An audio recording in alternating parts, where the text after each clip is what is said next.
तो भाई देखिए, रंग ही रंग और सेलिब्रेशन ही सेलिब्रेशन, क्योंकि कल है क्रिसमस 25, यानी एक दिन का वक्त बाकी है तो शुरू हो गया है GNT विंटर कार्निवल। सबसे पहले बात मौसम की कर लेते हैं। पीछे आप देखकर समझ गए होंगे कि कितनी बर्फबारी हो रही है। श्वेता, ठंड नहीं लग रही? मैं कोशिश कर रही हूँ आप लोगों के साथ कंट्रोल करने की, ताकि लोगों को बार बार कितना बताऊं मुझे बहुत ठंड लगती है। And she doesn't like snow. एकदम नहीं, है ना? बिल्कुल नहीं। लेकिन तस्वीरें हम दिखाएंगे, क्योंकि पहाड़ी राज्यों में इन दिनों भीषण बर्फबारी जारी है और पूरा का पूरा इलाका बर्फ की सफेद चादर में ढक गया है। हिमाचल प्रदेश के कई हिस्सों में बर्फबारी जारी है, जिससे ऊंचे ऊंचे पहाड़ों और सड़कों पर बर्फ की मोटी चादर बिछ गई है। कुछ ऐसा ही हाल देख लीजिए उत्तराखंड का भी।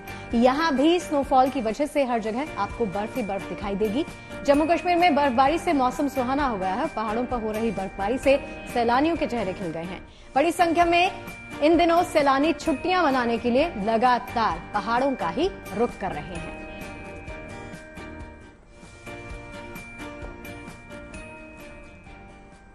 तो आपको शगुफ्ता ने बता ही दिया कि रंग किस तरह के बिखरे हुए हैं। घाटी की रंगत इन दिनों पूरे शबाब पर है। आपको बता दें, कश्मीर की खूबसूरत वादियां धरती पर जन्नत का एहसास करा रही हैं। श्रीनगर में डल झील जम चुकी है।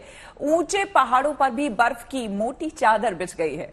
और देखिए, कड़ाके की ठंड के बीच अगर आप भी घाटी पहुंच गए हैं या फिर वहां जाने का प्लान बना रहे हैं, तो आपको मौसम की जानकारी जरूर लीजिए, क्योंकि खूबसूरत मौसम के बीच कुछ एक दुश्वारियां भी पेश हो सकती है। लिहाजा ट्रैवल करते वक्त रूट का और वेदर कंडीशन का भी ख्याल रखें।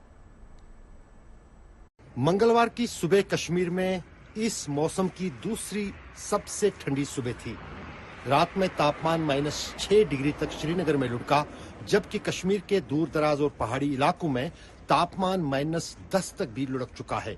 यही कारण है कि डल झील के साथ साथ कश्मीर में अधिकतर पानी के साधन, खासतौर से पानी की पाइपें जो है वो जम गई है। लोगों को काफी परेशानी हो रही है इस कड़ाके की ठंड में, और फिलहाल लोगों को इस ठंड से राहत मिलने की कोई उम्मीद भी नहीं है। यहाँ तक कि मौसम विभाग का कहना है कि 27 दिसंबर से एक बर्फबारी का नया दौर जो है कश्मीर में शुरू होगा, और उसके बाद हो सकता है ठंड से, इस जो ये खुश्क ठंड है, इससे लोगों को किसी हद तक राहत मिल सकती है। लेकिन फिलहाल कड़ाके की ठंड से कश्मीर में आम लोग जूझ रहे हैं। वहीं पर सैलानी और पर्यटक इस ठंड का मजा लेने के लिए कश्मीर पहुंच रहे हैं। आप देख सकते हैं डल झील के किनारे पर ये शिकारे जो हैं, ये कोहरा लगने के कारण, या हम कहें कि डल झील के जम जाने के कारण फिलहाल अभी फंसे पूरे हैं। जब धूप निकलेगी, थोड़ी सी पानी खुल जाएगा, तभी इन शिकारों की आवाजाही मुमकिन बन जाएगी। तो देखिए, जम्मू कश्मीर में बर्फबारी से पहाड़ चांदी से चमकने लग गए हैं। कई इलाकों में बर्फबारी से सड़कें बंद हो गई, क्योंकि सड़क पर बर्फ की मोटी चादर के अलावा और कुछ नजर नहीं आ रहा। और देखिए, पीर पंजाल पर्वत हो या सोनमर्ग, सब जगह बर्फ ही बर्फ छाई हुई है। सैलानियों को ये मौसम बेहद पसंद आ रहा है, मगर इस मौसम ने लोगों की चुनौतियों को भी काफी ज्यादा बढ़ा दिया है।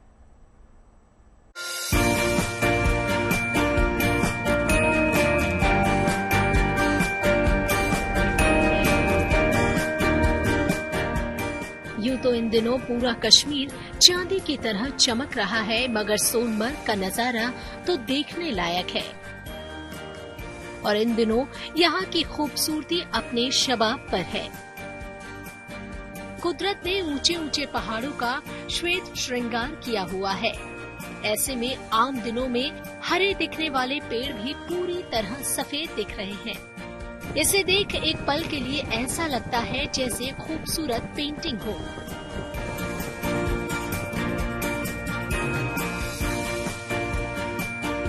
इसी तरह की जबरदस्त बर्फबारी पीर पंजाल के पहाड़ों पर भी हुई, जिसके बाद वहां के कई इलाके सफेदी से नहा उठे।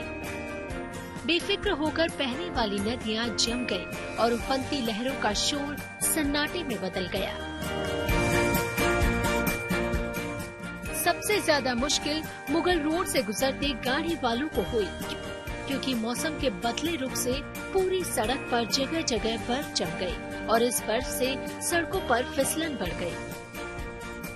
मौसम के तेवर और भारी बर्फबारी को देखते हुए फिलहाल यहां मुगल रोड से गाड़ियों के आने जाने पर रोक लगा दी गई, क्योंकि मौसम विभाग ने अभी और बर्फबारी का अलर्ट जारी किया है। Bureau report, good news today. और लद्दाख के द्रास में आपको बता दें विंटर कार्निवल की शुरुआत हो चुकी है। पहले दिन आइस हॉकी और तीरंदाजी प्रतियोगिता का यहां आयोजन किया गया। जल्द ही आइस स्केटिंग का शानदार खेल भी देखने को मिलेगा। देखिए, सोमवार को शुरू हुआ विंटर कार्निवल 28 दिसंबर तक चलेगा, यानी 6 दिनों के इस विंटर कार्निवल के दौरान द्रास में खेलों का मेला सजा रहेगा। इस दौरान विंटर स्पोर्ट्स के अलावा सांस्कृतिक कार्यक्रम भी यहां पर किए जाएंगे।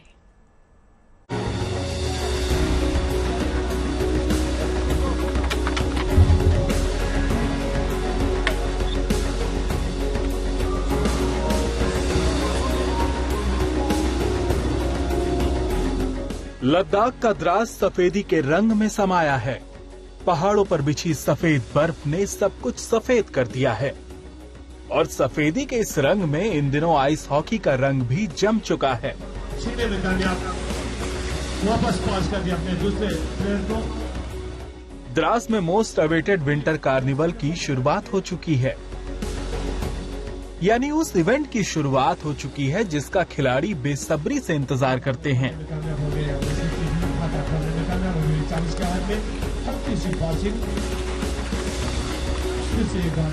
सोमवार को बड़ी संख्या में स्थानीय लोगों और सेना की मौजूदगी में विंटर स्पोर्ट्स की ओपनिंग सेरेमनी हुई।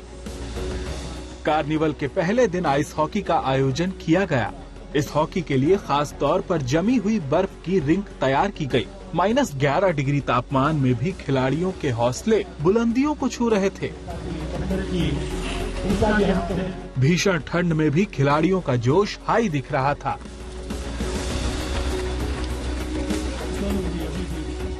कश्मीर से दूर अगर हम लद्दाख रीजन की बात करें, लद्दाख क्षेत्र की, वहां पर भी कड़ाके की ठंड पड़ रही है, लेकिन उसी बीच द्रास जो कि दूसरी सबसे ठंडी जगह दुनिया की है, वहां पर विंटर कार्निवल की शुरुआत सोमवार से हुई जो 28 दिसंबर तक चलेगा। और कहीं न कहीं ये ठंड इस विंटर कार्निवल के लिए, आइस हॉकी के लिए और आइस स्केटिंग के लिए युवाओं के साथ साथ खिलाड़ियों के लिए भी कहीं पर एक बहुत बड़ा अवसर बन रहा है। आइस हॉकी के साथ ही पहले दिन तीरंदाजी प्रतियोगिता का भी आयोजन किया गया। 28 दिसंबर तक यहां विंटर स्पोर्ट्स का मेला लगा रहेगा। इस दौरान आइस स्केटिंग का भी रंग देखने को मिलेगा। इसके अलावा अलग अलग प्रतियोगिताएं, सांस्कृतिक संगोष्ठी, मार्शल आर्ट, खुकरी डांस का भी आयोजन देखने को मिलेगा। हर साल सर्दी में भारतीय सेना विंटर कार्निवल का आयोजन करती है। इस तरह के खेलों के आयोजन से न सिर्फ युवा प्रतिभाओं को निखर कर सामने आने का मौका मिलता है, द्रास घाटी की सांस्कृतिक विरासत से रूबरू होने का मौका मिलता है, बल्कि पर्यटन के विकास में भी विंटर कार्निवल से काफी बढ़ावा मिलता है। हल्की सी पासिंग। अशरफ वानी, good news today.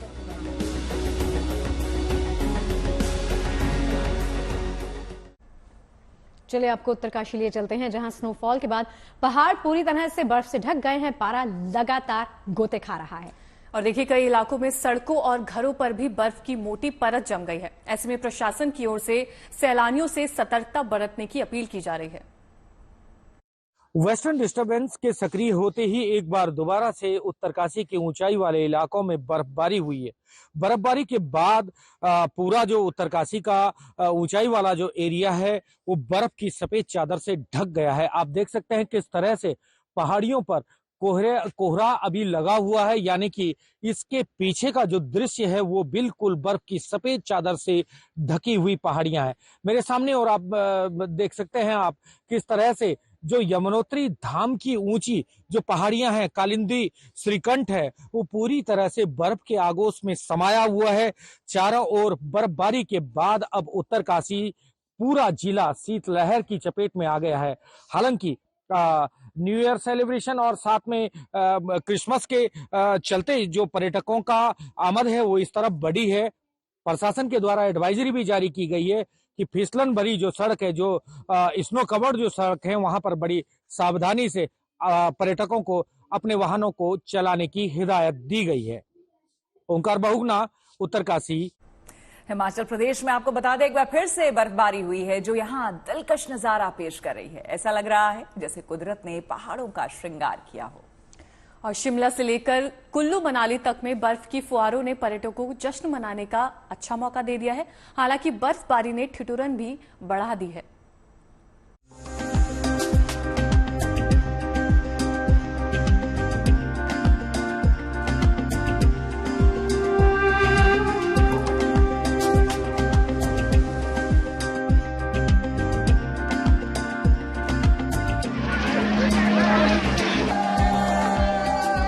Himachal Pradesh के कुदरती श्रृंगार का ये मनमोहक नजारा है। ये तस्वीरें हिमाचल प्रदेश की राजधानी शिमला की हैं, जहां सोमवार को एक बार फिर बर्फबारी शुरू हुई तो पर्यटकों से लेकर स्थानीय लोगों तक के चेहरे खिल उठे। तस्वीरें सीधा शिमला के ऐतिहासिक रिज मैदान से। तस्वीरें आप देखें, इस समय लोग जो हैं वो झूम रहे हैं और किस तरह से ताजा बर्फबारी का आनंद जो है वो यहाँ पर लोग ले रहे हैं। दूसरी बर्फबारी हो रही है, आप देख सकते हैं, लोग झूम रहे हैं, गा रहे हैं।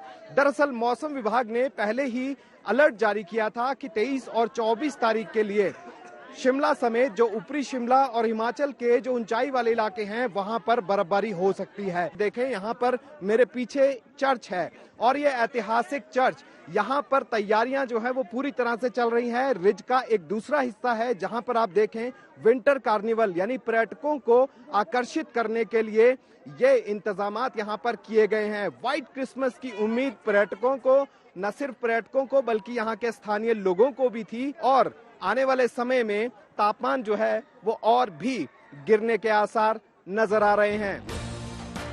पर्यटक इस बात से खुश नजर आए कि उनके मन की मुराद पूरी हो गई, तो स्थानीय लोग और किसानों की उम्मीदें ज्यादा से ज्यादा पर्यटकों के आने और खेती किसानी को फायदा होने को लेकर बढ़ गई।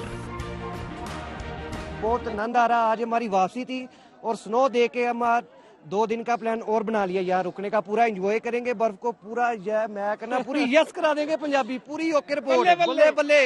सभी आए, अपना खूब एंजॉय करे, शिमला आए जरूर से जरूर, बहुत अच्छा सर। इससे बड़ी राहत हुई है हम किसानों बागवानों को। उम्मीद है कि अगली फसल हमारी बहुत बेहतरीन होगी, क्योंकि इस वर्ष फसल किसानों बागवानों की सेब की फसल बहुत कम हुई है और आने वाले समय में अगर ऐसी ही बर्फबारी होती रही तो निश्चित रूप से फसल भी अच्छी होगी। किसानों बागवानों की हमारी उम्मीद जागी है। मौसम विभाग ने हिमाचल प्रदेश में शिमला समेत ऊंचाई वाले इलाकों में 24 घंटे के लिए बर्फबारी का अलर्ट जारी किया था, लेकिन 24 दिसंबर यानी आज और 25 दिसंबर को क्रिसमस के दिन मौसम के साफ रहने की उम्मीद जताई है। सिर्फ लाहौल स्पीति में बर्फबारी हो सकती है। हालांकि 27 दिसंबर से एक बार फिर पश्चिमी विक्षोभ के सक्रिय होने से प्रदेश में बर्फबारी की संभावना जताई गई है। बर्फबारी के चलते तापमान में गिरावट आई है, जिससे ठिठुरन बहुत ज्यादा बढ़ गई है। बिलासपुर, हमीरपुर, मंडी, चंबा, लाहौल स्पीति और किन्नौर में शीतलहर को लेकर मौसम विभाग ने 4 दिनों के लिए ऑरेंज अलर्ट जारी किया है, तो बिलासपुर और मंडी में कोहरे को लेकर येलो अलर्ट जारी किया गया है। हिमाचल में शिमला के अलावा कुल्लू और मनाली में भी जमकर बर्फबारी हुई है।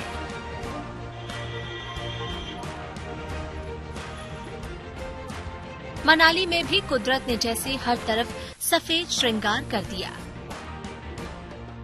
यहाँ भी आसमान से गिरती बर्फ के फुहारों ने पर्यटकों को जश्न मनाने का जबरदस्त मौका दे दिया। अटल टनल, रोहतांग दर्रा, लाहौल से लेकर मनाली के सोलांग नाला, कोठी, गुलाबा, पलचान और आसपास के इलाकों में शुरू हुई बर्फबारी ने कुछ ही समय में सब कुछ जैसे सफेद चादर से ढक दिया। अब जरा कुल्लू की ये तस्वीरें देखिए, जहां बर्फ के फाहों के गिरने की ये छटा कितनी मनमोहक है। हिमाचल के अलग अलग हिस्सों में हो रही बर्फबारी का असर हर जगह देखा जा रहा है। किन्नौर में आप देख सकते हैं कि लोग किस तरह ठिठुरन से राहत पाने का उपाय कर रहे हैं। किन्नौर से अशोक रैना, मनाली से मनमिंदर अरोड़ा और शिमला से विकास शर्मा के साथ bureau report, good news today. तो पहाड़ों पर बर्फबारी का असर मैदानी इलाकों में भी देखा जा सकता है। दिल्ली में ठंड जोर पकड़ रही है, लेकिन इस सर्द मौसम में कर्तव्य पथ पर जवानों की गर्मजोशी भी कम नहीं है। एक झलक देखिए किस जोश और जुनून के साथ और जज्बे के साथ भारतीय सेना के जवान 26 जनवरी की तैयारी में जुटे हैं।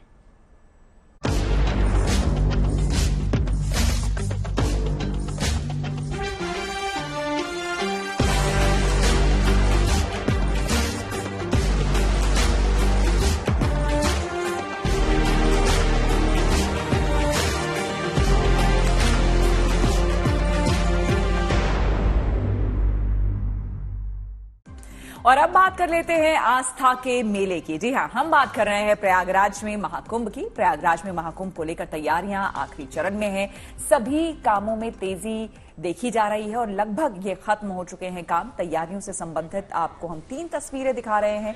पहली तस्वीर में एयरपोर्ट के पास एलिवेटेड रोड को चौड़ा किया जा रहा है, उसकी तस्वीरें आप देख रहे हैं और रोड की संख्या भी बढ़ाई जा रही है। जोर शोर से काम को अंजाम दिया जा रहा है। दूसरी तस्वीर डोम सिटी की है, इसको लेकर अंतिम चरण में काम चल रहा है और इसके साथ ही टेंट सिटी को सजाया संवारा जा रहा है। यहां पर बुकिंग ऑनलाइन होगी।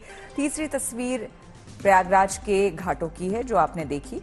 वहां पर खास तैयारी की जा रही है ताकि तीर्थयात्रियों को किसी भी प्रकार की दिक्कत ना हो। आपको बता दें कि प्रयागराज एयरपोर्ट महाकुंभ के दौरान 23 से 25 शहरों से जुड़ रहा है, यानी कि 23 से 25 शहरों से प्रयागराज के लिए फ्लाइट संचालित होंगी और यहां पर कई चार्टर्ड प्लेन्स भी उतरेंगे। देखिए, रांची में इन दिनों रामलीला का मंचन हो रहा है। ये रामलीला 21 दिन तक चलेगी, जिसका मुख्य उद्देश्य धर्म का प्रचार प्रसार करना है। और देखिए, रांची में पिछले 85 साल से रामलीला मेला लगता है और इसकी धूम देश ही नहीं बल्कि विदेशों में भी दिखाई दे रही है।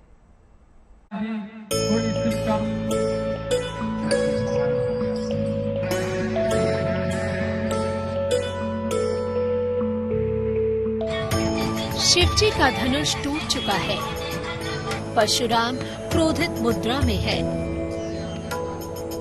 मां सीता के स्वयंवर की तैयारियां चल रही है। ऐतिहासिक स्तूपों के लिए प्रसिद्ध सांची में रामलीला मेला का आयोजन हो रहा है। पिछले 85 सालों से यूं ही रामलीला का मंचन होता है, जिसमें रामायण के सारे पात्र सांची के स्थानीय कलाकार होते हैं। इस रामलीला का उद्देश्य धर्म का प्रचार करना है। हमारी रामलीला मेला लगभग 85 साल से हो रही है और इसका महत्व तो धर्म का प्रचार करना है। हमारे बुजुर्ग लोग भी यही करते थे और हम लोग भी उनका ही अनुसरण करते। यहाँ 21 दिनों तक रामलीला चलती है, जिसके 5वें दिन ये मंचन किया गया। इस मेले का आयोजन स्थानीय लोग चंदा करके करते हैं। 85 सालों से ये परंपरा अनवरत चल रही है। रामलीला देखने के लिए यहाँ भीड़ में स्कूली छात्रों से लेकर महिला, पुरुष, बुजुर्ग सभी वर्गों के लोग दिख जाएंगे।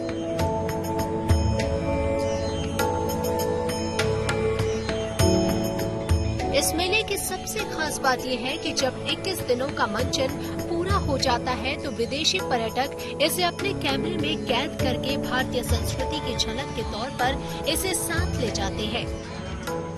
हालांकि प्रशासन से किसी भी प्रकार का सहयोग न मिलने के बावजूद भी धर्म प्रचार के लिए हो रही इस रामलीला को हर साल पूरे जोश के साथ आयोजित किया जाता है।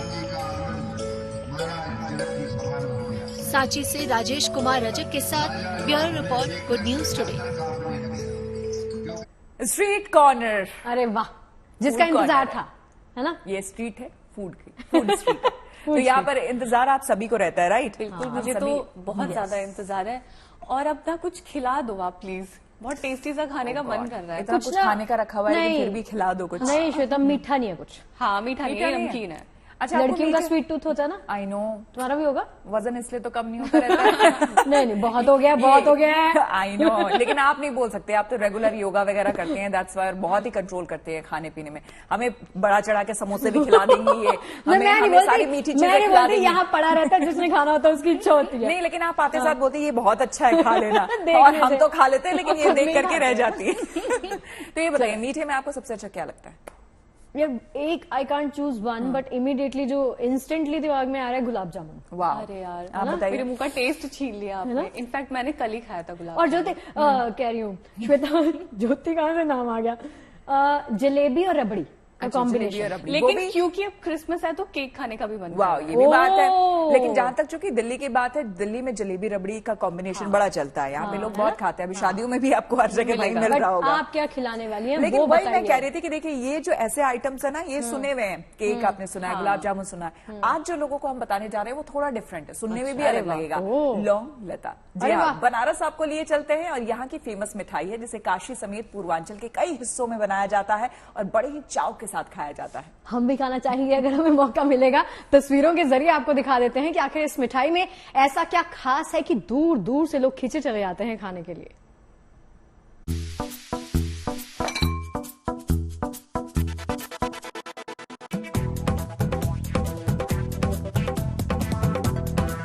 वाराणसी का नाम जहन में आते ही मन में बनारस की गलियां, घाट और मंदिरों की यादें ताजा हो जाती हैं।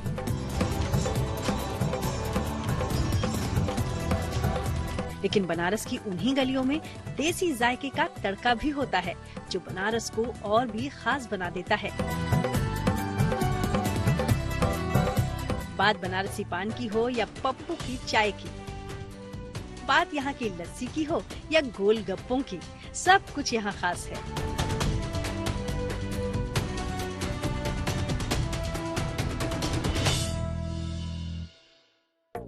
उन्हीं में से एक यहाँ की खास मिठाई लौंग लता भी है। बनारसी खान पान और स्वाद की अगर बात करें, जायके की बात करें, तो भला लौंग लता को कैसे भूला जा सकता है। जी हाँ, लौंग लता बनारस की अपनी मिठाई है, अपनी पहचान है।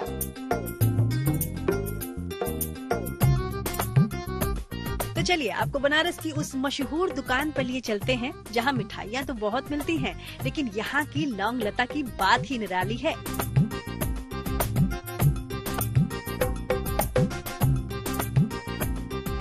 कहा जाता है कि बनारस के लौंगलता की बात ही कुछ निराली है, अनूठी है, और जो स्वाद लौंगलता में मिलता है उसका कोई मुकाबला नहीं है, उसका कोई जोड़ नहीं है, इसलिए बहुत ही इसको बेजोड़ मिठाई कही जाती है।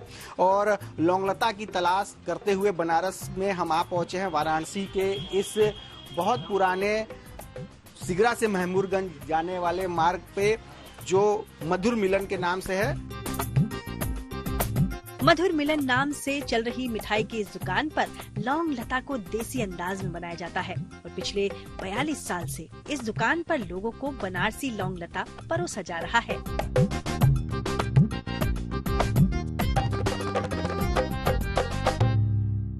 ये शॉप हमारी लगभग 1982 से है और इसकी स्टार्टिंग हमारे दादाजी ने की थी। ये 3rd जनरेशन जो सर्व कर रही है और इसके साथ इसकी आप कह सकते हैं इसकी क्वालिटी मेंटेन करना सबसे बड़ा प्रेफरेंस रहा है शुरू से हम लोग का।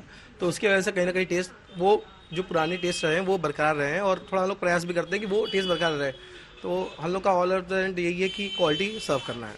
तो उसकी वजह से जो क्वालिटी में कम्प्रोमाइज़ नहीं, क्वालिटी में नहीं, हम लोग रेट में कहीं ना कहीं कॉम्प्रोमाइज़ कर सकते हैं लेकिन क्वालिटी में नहीं होती है। वैसे तो लौंग लता को बनारस की मिठाई के तौर पर जाना गया है, लेकिन ये मिठाई पूर्वांचल के लगभग सभी जिलों में मिलती है। यहाँ का लौंग लता तो खास है ही, साथ ही इसकी रेसिपी भी बेहद खास है। बहुत ही साफ सफाई के साथ लौंग लता बनाया जाता है और देख सकते हैं पूरा चाशनी में ये पका हुआ है। पहले इसको पैक चारों तरफ से बांधा जाता है, मैदा है और साथ में साथ जो खोया है उसको भूज के इसमें भरा जाता है और उसमें मेवा मिलाया जाता है। जब ये फिलिंग हो जाती है तो बकायदे इसको तला जाता है और ये तैयार हो जाता है चाशनी में पकने के बाद। जाहिर है बनारस की इस खास मिठाई के दीवाने भी बहुत हैं, स्वाद भी लाजवाब है और भला बनारस आए और लौंग लता न खाया तो क्या खाया। बहुत ही फेमस मधुर मिलन का जो लौंग लते हैं, बहुत ही फेमस, मतलब पूरे वाराणसी में जो है मधुर मिलन की तरह जो लौंग लते कहीं पूरे वाराणसी में आपको नहीं मिलेंगे जो है। और जब भी मैं आता हूँ एक होता है कि एक हैबिट हो गया लग रहा है जो है, 2 से 3 दिन बाद हमको चाहिए लौंग लते जो प्रॉपर जो है। मैं भी कानपुर की हूँ, जब मैं यहाँ शादी होकर आई तो मैंने यहाँ पहली बार यहीं खाया था। इसके पहले कभी लौंग लता नहीं खाया था। बनारस रास आया, लौंग लता भी। हाँ बिल्कुल बिल्कुल। बनारस का लौंग लता तो फेमस है, इसमें कोई तोड़ नहीं है। बहुत दूर से लोग आते हैं बनारस को खाने के। शायद यही वजह है कि काशी में स्वाद का आनंद लेने के लिए लोग पूरी दुनिया से आते हैं और यहाँ लौंग लता के अलावा बाटी चोखा, पूरी कचौड़ी, जलेबी और चाट का स्वाद भी कमाल का होता है।